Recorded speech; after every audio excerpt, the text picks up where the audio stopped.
But in the meantime, while I kind of wait for him, um, I want to just give you guys a little bit of an update about Pro Recovery Power.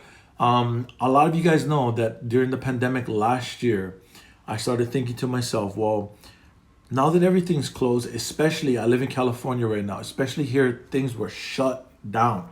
Like for months, you couldn't even leave your house. If we actually left our house, we just went to the grocery store and came home. And that continued for months. So I started to think to myself, wow, what about all the people out there that's still sick and suffering? People that are trying to get sober, people that are trying to get clean. What about them? I created Pro Recovery Power. I created this page on Instagram to initially post, inspirational things, recovery things, stuff like that. And then I had this idea of going live with other addicts and alcoholics, telling their stories. People in recovery, people who are just sober, people who are sober and went through treatment and they stayed sober, people who God literally just worked and boom, and they've never drank or used since.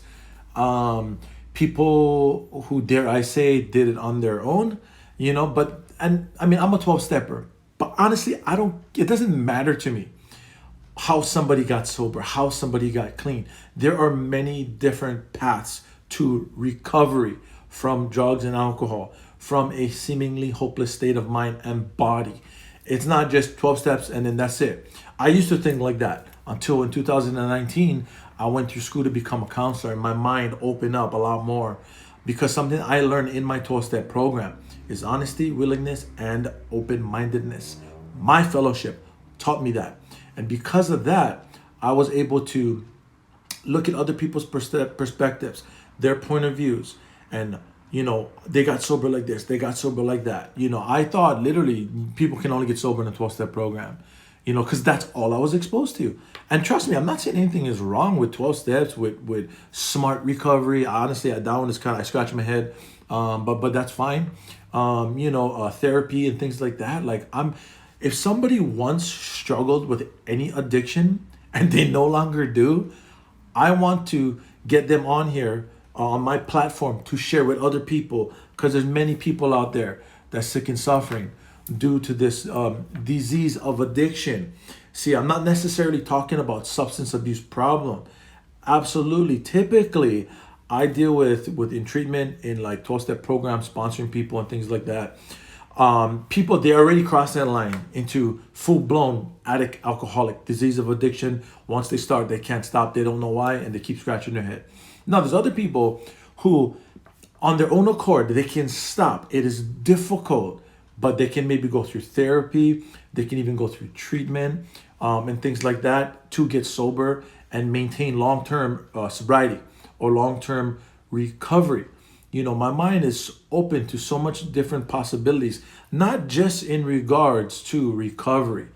I mean, I'm talking about period, you know, because the main problem I had when I first got sober centered in my mind. That's where it happened for me. But today, that's only half true. And this is why. Because I've been exposed to the truth and to the solution. So the solution also lives in my mind. It's still up to me, though, at the beginning of every day, which one I'm going to choose. I'm going to choose to live this way. I'm going to choose to live that way. But getting back to Pro Recovery Power, number one, I want to thank all of you guys from the bottom of my heart, me and my wife. We really appreciate and love you guys. We really appreciate all the support, all the financial support, all the just the support through social media. Some of my friends here physically, the support I've been getting from them, because I take this very, very seriously. See, I was an entrepreneur. I learned a lot of different things. That's why you guys notice I'm always like prepared for these lives. I'm always ready. I'm not scrambling at the last minute thinking, oh, I got to gather my thoughts. And these are that way of thinking I learned from other people that have been successful in business, in other different areas of life in general. And I have adopted that way of thinking. I never thought it up by myself, you know. So we really appreciate the support. Now, PRP is starting. We're starting to make moves now. We are, and I thank God for that. I give God all the glory. This is the dream He put in my heart. I didn't just all of a sudden wake up one day and just have this desire. You know, if I could control my desires, I would. Like if I didn't like a certain food, and then like, well, how do I like it all of a sudden? You know, or something like that, or a desire to be of service to other people. I never used to have that desire. I had that desire only because there was something I wanted from you, and I was going to do everything I can to get it, to satisfy me. Now we're going back to Hawaii in September. I've been talking to a lot of people who was back there from my mom's service. My mom passed away this year, March 16th. So we had her service on May 1st back home on the Big Island. And the first day I was there, I seen so many people that I knew. I grew up with, people I used to do drugs with, I used to drink with, people I used, like all kinds of stuff. The first day I was there, and man, I got to see with my own eyes how bad addiction got on the Big Island. But it's not just the Big Island, it's the whole state of Hawaii. You know, and in my town, on my island, well, not my island, but the island I was born on, the Big Island of Hawaii.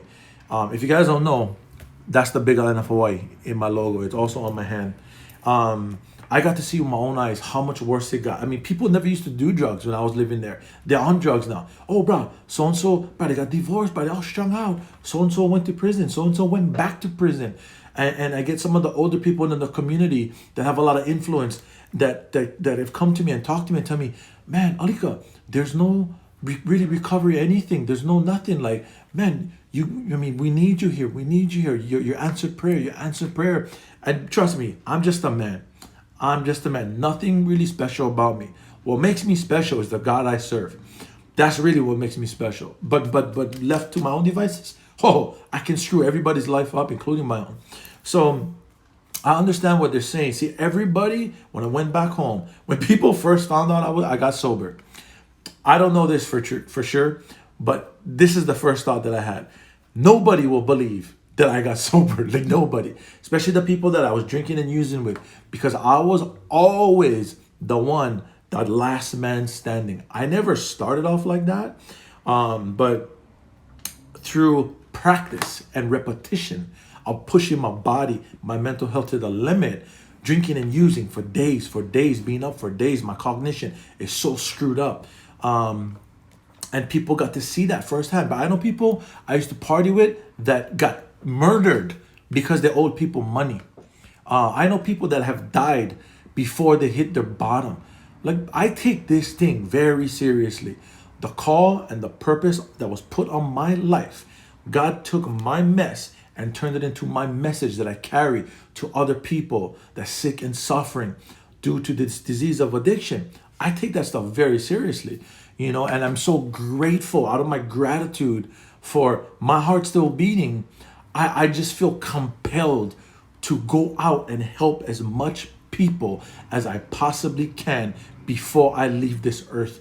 That is my mission. Pro Recovery Power, we got the paperwork in to be a nonprofit and everything. It's a process. It will really help us reach people on a bigger scale. See, but the vision I have is very big. It's not gonna just stop with nonprofit. That's not where it's gonna stop. Not at all. Because like a lot of doors are opening, things are happening, and it's just effortlessly. And I know for sure this is the direction God wants me to go in. Getting back to the people of Hawaii, I was talking to one of my friends that has a lot of influence in the whole state of Hawaii, and he continues to tell me that, man, it's so bad, bruh. Drugs and alcohol is not leaving the islands anytime soon. I'm so happy you're coming back.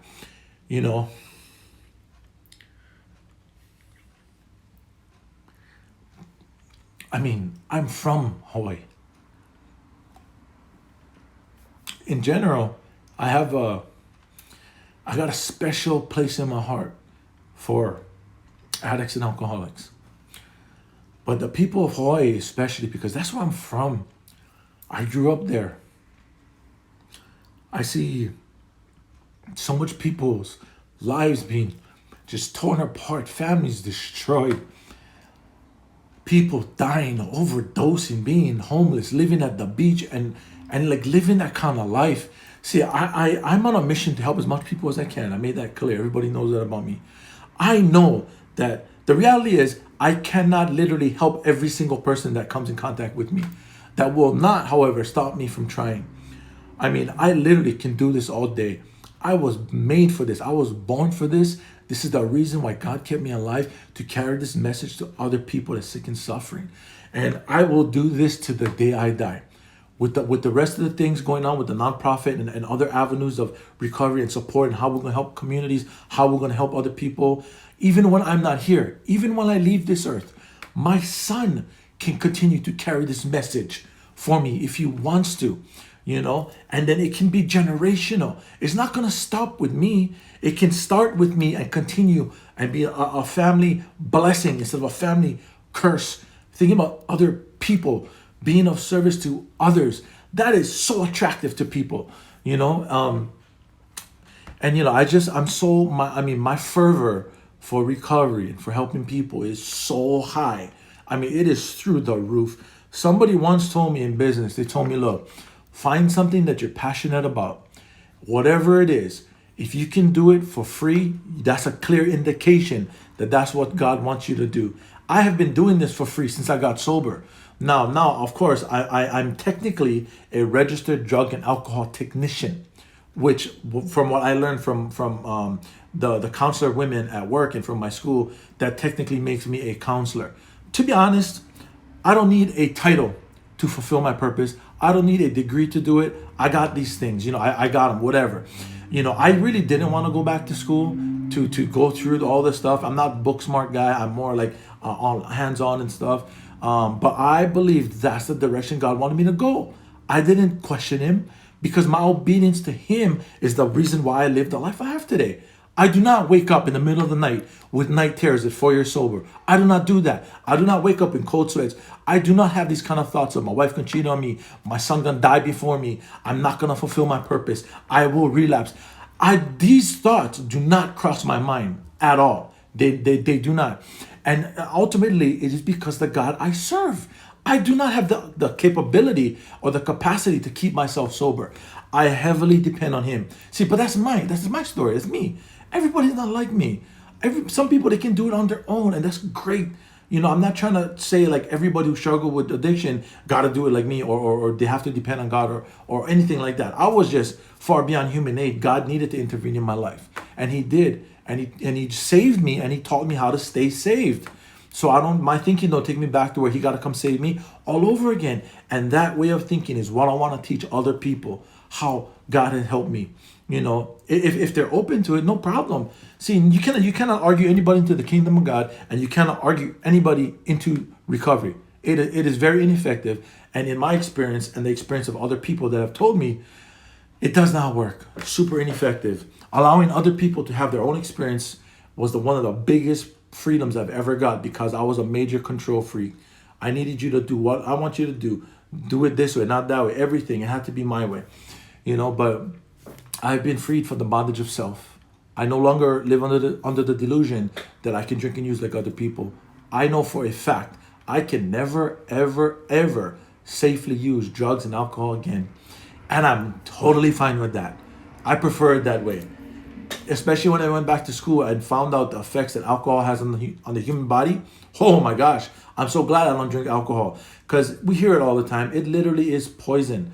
But I found that out for sure medically. I found all these things out, how it affects the human body, and it's not good. It's not very good. I had a friend, I found out, this older guy back home in Hawaii, he died recently of kidney failure. A lot of it had to do with the drugs and the alcohol. And he was such a good guy. He wasn't a bad guy. Not at all. He was such a good guy. I'm really gonna miss him. And I think like, oh my gosh, I gotta get back to Hawaii. Like, that's what I started to think. Because people are dying. And people are dying everywhere. But I'm Hawaiian. I'm from Hawaii. These people are my people. I love people in general. But the Hawaiian people, they really, I really like, okay. But at the same time, I gotta learn to compartmentalize and live the balanced life, because I can, at the expense of I can lose my family because I'm so passionate. I'm only focusing about this. See, God don't want me to fulfill my purpose at the expense of my family. He doesn't want that. So I gotta, that's the part I struggle with the most, is finding balance. Because if I could do recovery all day, I literally would. And my wife knows that. But I'm so grateful for her. You know, we literally have opposite strengths and opposite weaknesses. We make such a good team, and I'm so grateful that God put her into my life. She's the biggest blessing I will ever receive, even over my son. Because without her, he wouldn't be here. She will always be my number one, and I'm so happy for her. She's out there in her women's retreat. I'm taking care of the home front, my son. Of course, I'm live right now. My sister is here watching my son for me, you know, while I do this. So it doesn't look like Mitch will be on. I just kind of went on a bit of a rant there. But I thank you guys for listening to me. You know, if you guys know somebody that wants to go live and tell their story, please reach out to me. People need to hear the message that recovery is possible. See, all of us that are in 12-step programs, that are sober, that are connected to some sort of recovery, sobriety community on social media or wherever you are physically, we already know that recovery is possible. We know, believe it or not, there are people on this planet that never, that the thought of getting sober and staying sober never crossed their mind. People do not know recovery is possible. They have no examples of it. They grew up in alcoholic families, drug addict family. Look, my mom was a drug addict, my dad was a drug addict, my grandpa was, da da da da da da da. That's all they know. See, us, we are the examples for these people. And not drinking and not using is not enough. They're looking at us, or at our character. Are we patient? How do we treat people? How you treat your wife? If you guys ever really want to know about me, never come and ask me. Go and ask my wife. She will tell you the truth. I believe that's how it is with any spouse. You really want to know about the husband? Talk to the wife. You really want to know about the wife? Talk to the husband. Of course, you got to make sure it's a good marriage that they got. You know what I mean? But that's what I believe. So, you know, I thank you guys so much, man, for trudging this road with me. I really appreciate you guys. You guys help me to continue to do what God has called me to do. You know, and I'm so passionate about it. I could honestly just talk for 1 hour, but I won't. But thank you guys so much for listening to me. Hey, if you guys could go to our website, please. We're coming out with some new shirts pretty soon.